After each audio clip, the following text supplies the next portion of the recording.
दादांच्या विमानाची दुर्घटना घडलेली आहे ही बातमी ऐकून धक्का बसला. जरी सुरुवातीला त्यांना हॉस्पिटलमध्ये नेलेलं आहे, तर प्रकृती चिंताजनक आहे ही जरी बातमी आली तरी विमान अपघात काय होते माहिती असल्यामुळं मन खरोखरीच सुन्न झालं. देशातला एक युवा नेता त्याच्याकडून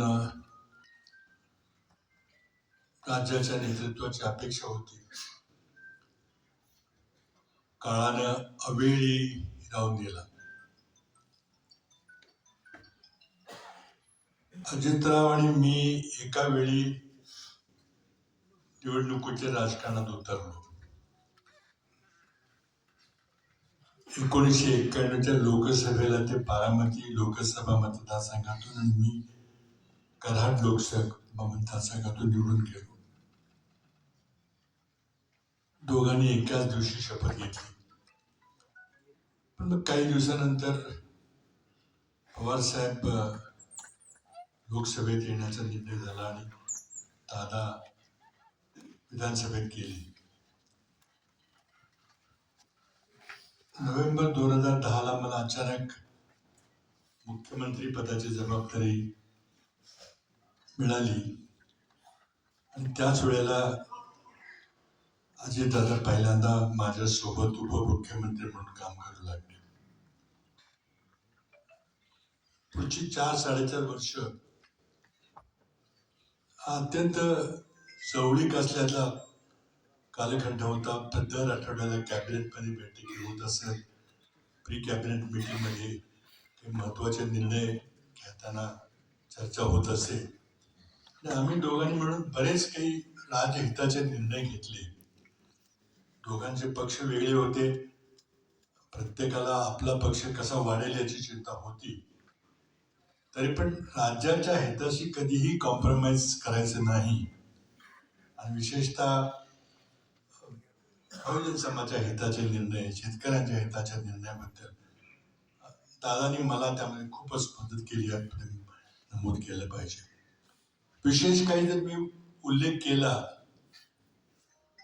तर अंधश्रद्धा निर्मूलन कायदा आम्ही महाराष्ट्रात एक क्रांतिकारक कायदा पारित केला. त्याला काही समाजाने फार कडाडून विरोध केला. श्रद्धा हा शब्द का आला, हा हिंदू धर्माच्या विरुद्ध कायदा आहे वगैरे. पण एकदा आम्ही दोघांनी ठरवलं, दादांनी मग सगळा विरोध मोडून काढत लोकांना समजावून सांगितलं. अनेक बैठका घेतल्या, कारण रेटून काही करायचं नाही, पण लोकांना समजावून सांगून आपण निर्णय घ्यायचा ठरलं. आणि शेवटी आम्ही तो कायदा पारित केला. आणि मला वाटतं महाराष्ट्र हे पहिलं राज्य आहे की ज्यांनी अंधश्रद्धा, नरबळी वगैरे अशा प्रथांच्या विरोधात आम्ही कायदा केला. तसंच दुसरा पवार साहेबांना एक दुर्धर आजार झाला, काही सहकार्यांना काही आजार झाला आणि मग आम्ही दोघांनी निर्णय घेतला की गुटखा, सिगरेट याबद्दल कडक आपण कायदा केला पाहिजे. बरेचसे हितसंबंध त्यामध्ये गुंतलेले होते. हा कायदा होऊ नये म्हणून बरेचसे प्रयत्न झाले, प्रयोगही बरेच झाले.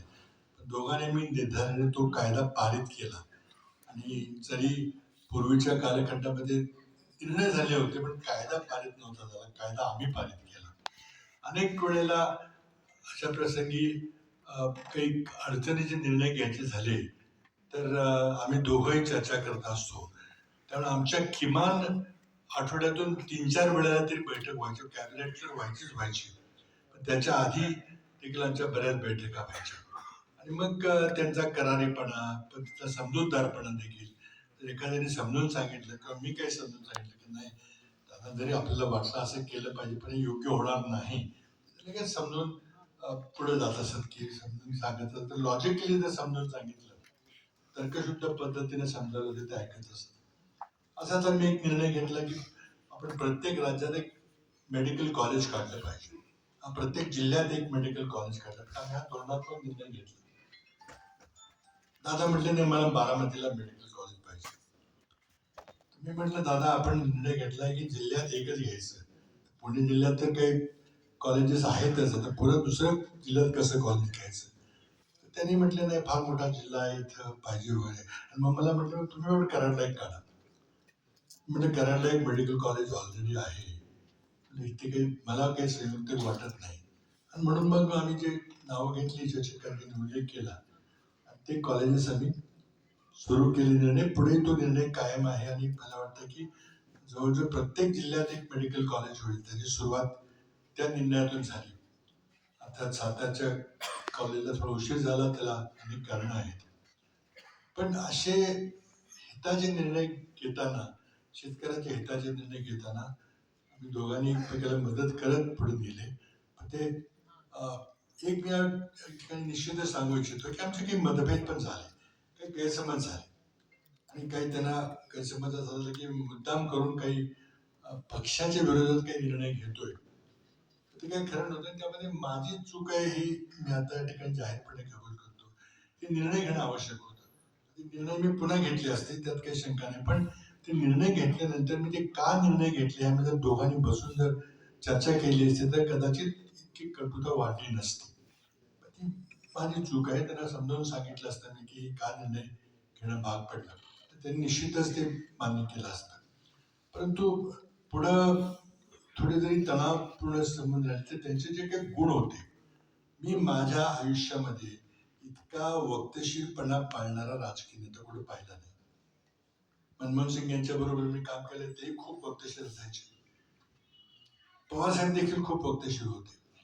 पण दादाची काही गोष्ट वेगळी होती. आणि मलाच कित्येक वेळेला असायचं, आम्ही जेव्हा एकत्र मिटिंग घ्यायचो, समजा दुपारी 3ला मिटिंग संपली की मी 3 वाजून 5 मिनिटं 2 मिनिटं असं जरी आलं तरी तिथं मी गेल्याबरोबर दादा तिथं आपल्या खुर्चीमध्ये बसलेलं असायचे. मलाच वाटायचं की आपण 3 मिनिटं 4 मिनिटं का उशीर केला. मला स्वतःला असं वाटतं की मी जर दादांच्या इतका जर वक्तशीर असतो तर मला आणखी 2 पावलं पुढे जाता आलं असतं. म्हणून राजकारणात काम करायला प्रत्येक तरुण कार्यकर्त्याला माझी विनंती राहील की बाकी तुम्ही काही जरी त्याचं अवलंबन केलं नाही, तर फक्त त्यांचा वक्तशीरपणा जर तुम्ही जर शिकला आयुष्यात तुम्ही फार पुढे जाल. म्हणून मला वाटतं बऱ्याच त्यांच्या आठवणी आहेत. आता सगळंच काही तर बोलता येणार नाही.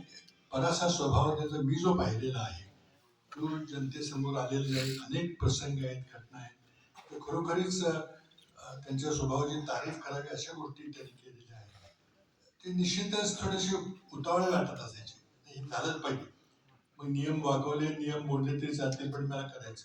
कित्येक वेळा मला सांगायला लागेल नाही आपण करू, आपण पण नियम मोडून नाही चालणार. नियमाप्रमाणे शेवटी कायद्याचं राज्य आहे. आपण जर कायदे मोडायला लागलो तर मग बाकी जनता कायदे पाळणार नाही. त्याला काही समजून घ्यायचे आणि पुढे समन्वयाने काम होत होतं. खूप आम्ही चांगले निर्णय घेतले. त्याची सगळ्यांचीच काही चर्चा होत नाही. आणि आता या राजकीय परिस्थितीमध्ये दादांनी कधीही शिव फुले आंबेडकर विचार सोडला नाही. फुले शाहू आंबेडकरांच्या विचाराला ते मनाशी धरलं. आज जरी ते एका वेगळ्या विचाराच्या सोबत काम करत असले ते वेळ प्रसंगी ते आपला विचार काही परिणाम झाले तरी सांगत असत. पुढच्या रात ते असते तर पुढच्या राजकारणामध्ये काही कदाचित बदल घडले असते. कारण काही झालं तरी सत्तेकरता विचार सोडावा लागला तरी विचार सोडायचा त्यांनी कधी विचार नाही केला. त्यांनी मला वाटतं निश्चित वाटतं की पुढच्या राजकारणामध्ये या विचाराकरता त्यांनी त्याग करायची तयारी त्यांची होती. परंतु आज ते आपल्यामध्ये नाहीत. एवढंच आपण करू शकतो. त्यांचे जे काही चांगले गुण आहेत ते प्रत्येक कार्यकर्त्यानं अवलंबले पाहिजे, तरच खऱ्या अर्थानं राज्याचं आपल्या देशाचा वेगाने विकास होईल. मला स्वतःला निश्चित माझ्या माहितीप्रमाणे सांगतो मी की जितकं त्यांनी पुणे जिल्ह्यावर प्रेम केलं तितकंच सातारा जिल्ह्यावर प्रेम केलं. आपला जिल्हा असल्यासारखं ते नेहमी वागले. अधिकारी नेमताना मला चांगला कडक अधिकारी द्या असं त्यांचं असायचं. माझे रेव्हेन्यू डिपार्टमेंट आहे, मला रेव्हेन्यू वाढवलं पाहिजे आणि त्यामध्ये मला अजिबात हाय काही चालणार नाही की मला सोयीचा अधिकारी, ढिला अधिकारी, पण मला रोज नमस्कार करणारा अधिकारी नको. मला रेव्हेन्यू राज्याचा वाढवायचा आहे. अर्थमंत्री म्हणून एवढेच त्यांची जिद्द असायची. काही बाबतीमध्ये खरोखरच त्यांचं अनुकरण केलं पाहिजे असं मला वाटतं. फार मोठी हानी राज्याची झालेली आहे. निश्चितच ते राज्याचं नेतृत्व करण्याचे त्यांच्याकडे गुण होते, त्यांनी केले असतं. पण आज ही दुर्दैवी घटना घडली. मी आज त्यांच्या स्मृतीला श्रद्धांजली अर्पण करतो सर्व कुटुंबियांच्या वतीनं आणि थांबतो.